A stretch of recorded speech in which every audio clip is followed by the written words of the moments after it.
Hello, it's Judy from Itchy Palms Gardens again this week. We're going to have a tour of Kirby's Lookout. This is a small garden area within our larger garden, and it is a garden that is protected from the elements because we have shade sails over the top, and a house one side and a shed the other. We can grow things like hydrangeas there and some clematis and different things, but I'll show you on our walkthrough. I hope you enjoy, and I hope it gives you some ideas for smaller gardens. Not everyone has a big garden like us, not everyone's quite as crazy as me, and not everyone names their shovel. Anyway, I hope you enjoy our tour today.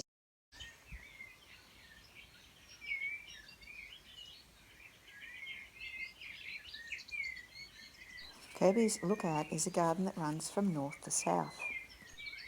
We'll start our walk from the northern end.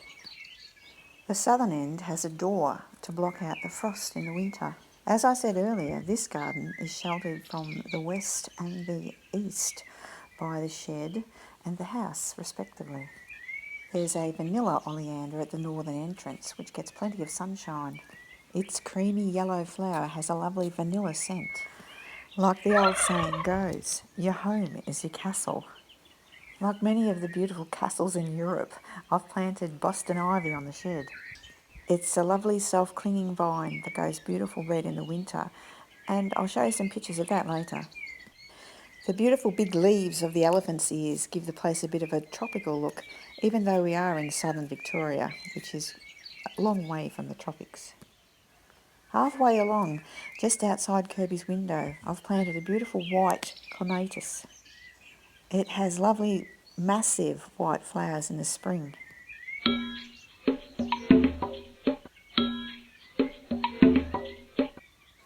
Followed by fluffy, spent flower heads. I love it so much I can't bear to prune it back too harshly. So sometimes the little cupid tends to get swallowed up. The combination of the clematis and the Boston ivy make beautiful colour changes each season.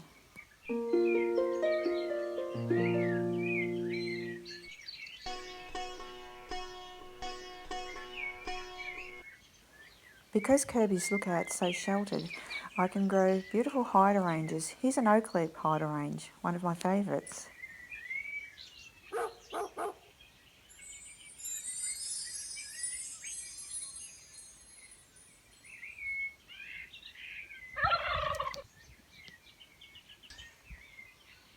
Behind this I have a few clivias, and directly next to the statue there's a rhododendron, which we'll see a little bit later on in full flower. Here's the Boston ivy in autumn, and again in the summer. Beautiful contrasting colours each season. What do you think? This is the rhododendron I was talking about, next to the fountain. It gives a beautiful spring show each year. I have tried growing rhododendrons out in our garden here at Itchy Palms.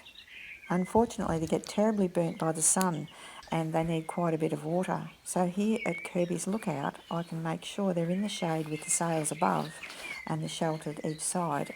I don't forget to water them because I walk through there every day. Some of the other shade-loving plants we have here are camellias and maples. We're just doubling back now to go along past the fountain again and out to the entrance, and then I'll show you the other side of Kirby's Lookout.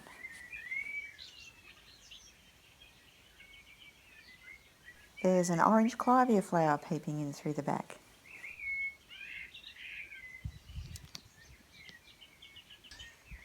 In the springtime it's very exciting to see the flowers budding up. Here's that clematis with nice big buds starting to form. When it does flower, the white flowers are as big as your hand. They're just beautiful. We're back at the front entrance now of Kirby's Lookout, and opposite that vanilla oleander is a Yuletide camellia, which flowers from late autumn through the winter, and it's absolutely beautiful. But overseas in the northern hemisphere, that would be at Christmas time, but here in Australia, it's not. Our Christmas is in the summer. Anyway, this little flower still does bring a lot of winter cheer for us.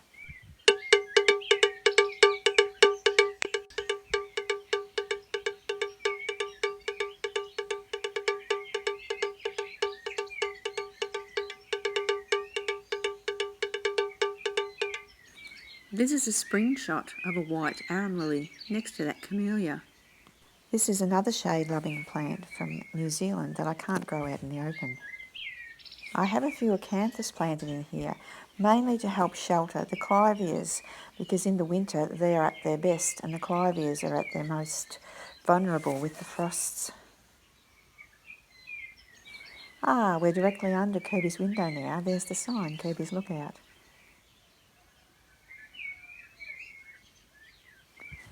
I know this is a common hider range, but to grow one here is a masterful feat with the conditions we have, and I'm very proud of it. We have a few camellias down towards the gate, which aren't quite as frost tender and still have a nice show of flowers. Underneath I have a nice display of cyclamens that are actually in flower. This is through the winter. Along Kirby's Lookout there's a windy sandy path bordered by mondo grass each side. It's a tough little grass, but it likes the shade again, and I haven't had much success growing it out in the open.